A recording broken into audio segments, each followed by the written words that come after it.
जेव्हा मुलांवरील लैंगिक अत्याचारासारख्या गंभीर विषयावर आपण बोलतो तेव्हा एक कायदा ढालीसारखा आपल्यासमोर उभा राहतो, तो म्हणजे पोक्सो कायदा 2012. हा फक्त काही कलमांचा संग्रह नाही, तर मुलांसाठी बनवलेलं एक संरक्षण कवच आहे. चला, आज या कवचाची ताकद काय आहे आणि त्याचे प्रत्येक पैलू काय आहेत हे सविस्तरपणे समजावून घेऊया. तर आज आपण काय काय पाहणार आहोत? सगळ्यात आधी, हे संरक्षण कवच नक्की आहे तरी काय? ते कोणत्या गुन्ह्यांपासून संरक्षण देतं?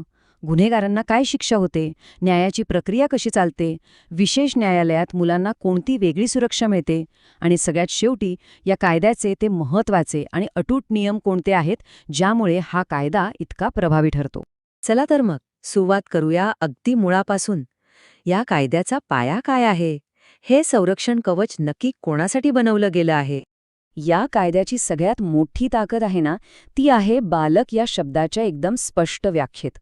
इथे कोणताही गोंधळ नाही, कोणतीही अट नाही. सरळ आणि सोपं. ज्याचं वय 18 वर्षांपेक्षा कमी आहे, मग तो मुलगा असो किंवा मुलगी, कायदा त्यांचं संरक्षण करणारच. या एकाच व्याख्येमुळे प्रत्येक मुलामुलीला या कायद्याचं संरक्षण मिळतं. ठीक आहे, कायदा कोणासाठी आहे हे तर कळलं, पण आता महत्त्वाचा प्रश्न, ही ढाल नक्की कोणत्या प्रकारच्या गुन्ह्यांपासून मुलांचं रक्षण करते? बघा, कायद्याच्या कलम 3 नुसार सर्वात गंभीर गुन्हा आहे भेदनात्मक लैंगिक हल्ला. कायदा इथे कोणतेही संदिग्धता ठेवत नाही.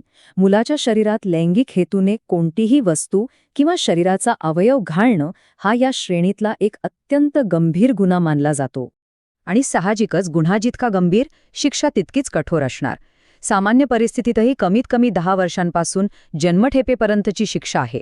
पण जर हा गुन्हा गंभीर स्वरूपाचा असेल, म्हणजे काय, तर आरोपी जर पोलीस, शिक्षक किंवा नातेवाईक असेल, किंवा पीडित मुलाचं वय 12 वर्षांपेक्षा कमी असेल, तर शिक्षा थेट किमान 20 वर्षांपासून जन्मठेपेपर्यंत जाते. पण गोष्ट इथेच थांबत नाही. यानंतर येतं कलम 7, जे लैंगिक हल्ला या गुन्ह्याबद्दल सांगतं. अनेकांना काय वाटतं की फक्त शारीरिक प्रवेश हाच गुन्हा आहे, पण नाही. पोक्सो कायदा याच्या खूप पुढे जातो. लैंगिक हेतूने मुलाला स्पर्श करणं किंवा मुलाला कोणालाही स्पर्श करायला भाग पाडणं हा सुद्धा एक गंभीर गुन्हाच आहे. या गुन्ह्यासाठी 3 ते 5 वर्षांपर्यंतच्या तुरुंगवासाची तरतूद आहे.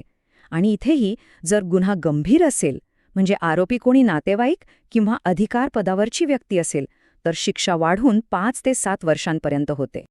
या व्यतिरिक्त कलम 11 अंतर्गत लैंगिक छळ हाही एक गुन्हा आहे.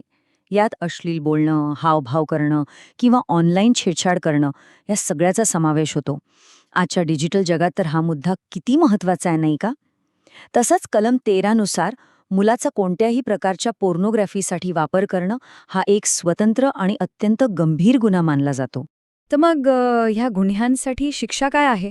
लैंगिक छळासाठी 3 वर्षापर्यंत तुरुंगवास आणि दंडाची शिक्षा आहे.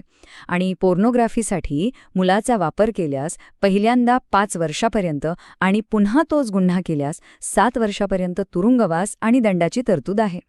ठीक आहे, गुन्हे समजले, शिक्षा समजली, पण समजा दुर्दैवाने असा गुन्हा घडलाच, तर पीडित मुलाला न्याय मिळवून देण्याचा मार्ग कसा आहे?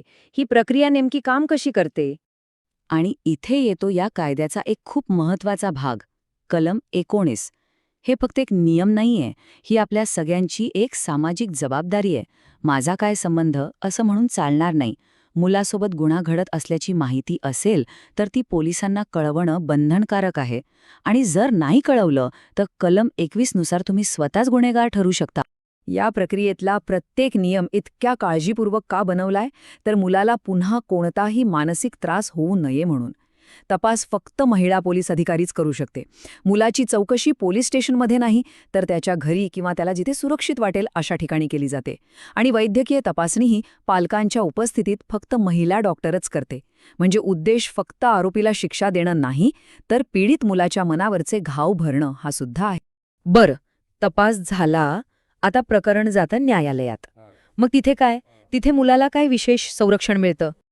इथे पण काही खूप महत्त्वाच्या गोष्टी आहेत. या प्रकरणांची सुनावणी जलद व्हावी म्हणून खास विशेष न्यायालय आहेत. सुनावणी खुल्या कोर्टात होत नाही, ती बंद खोलीत होते, ज्याला इन कॅमेरा हिअरिंग म्हणतात. मुलाची ओळख कोणत्याही परिस्थितीत उघड केली जात नाही आणि आरोपी व मुलाचा थेट संपर्क टाळला जातो. या सगळ्याचा उद्देश एकच आहे, मुलाला कोणत्याही दबावाशिवाय, भीतीशिवाय आपलं म्हणणं मांडता यावं. आणि आता आपण या कायद्याच्या त्या 2 सर्वात शक्तिशाली तरतुदींकडे वळूया, ज्या या कायद्याला खरंच खूप वेगळं आणि प्रभावी बनवतात. हा मुद्दा नीट समजून घ्या. हा या कायद्याचा अक्षरशः कणा आहे. आपण नेहमी काय ऐकतो, जोपर्यंत दोषी सिद्ध होत नाही तोपर्यंत निर्दोष, बरोबर? पण पोक्सो कायद्यात कलम 29 मुळे हे गणितच उलटं होतं. इथे एकदा आरोप दाखल झाला की न्यायालय आरोपीला दोषीच मानतं आणि आपण निर्दोष आहोत हे सिद्ध करण्याची संपूर्ण जबाबदारी आरोपीवर टाकली जाते. हा एक खूप मोठा आणि महत्त्वाचा कायदेशीर बदल आहे. आणि सगळ्यात शेवटी या ढालीचे 2 असे नियम जे कधीही मोडले जाऊ शकत नाहीत. पहिला, मुलाची ओळख गुप्त ठेवणं, कारण सामाजिक कलंक हा शिक्षेपेक्षाही मोठा असू शकतो आणि कायद्याला हे अजिबात मान्य नाही. आणि दुसरा, सर्वात महत्त्वाचा नियम, कोणतीही तडजोड नाही. एकदा तक्रार दाखल झाली की ती मागे घेता येत नाही, कारण मुलांचं संरक्षण हा समाजाचा विषय आहे, वैयक्तिक नाही. तर असं आहे हे पोक्सो कायद्याचं संरक्षण कवच. कायदा तर आहे आणि तो खूप मजबूत आहे, पण त्याची खरी ताकद आपल्या सगळ्यांच्या जागरूकतेत आहे, नाही का?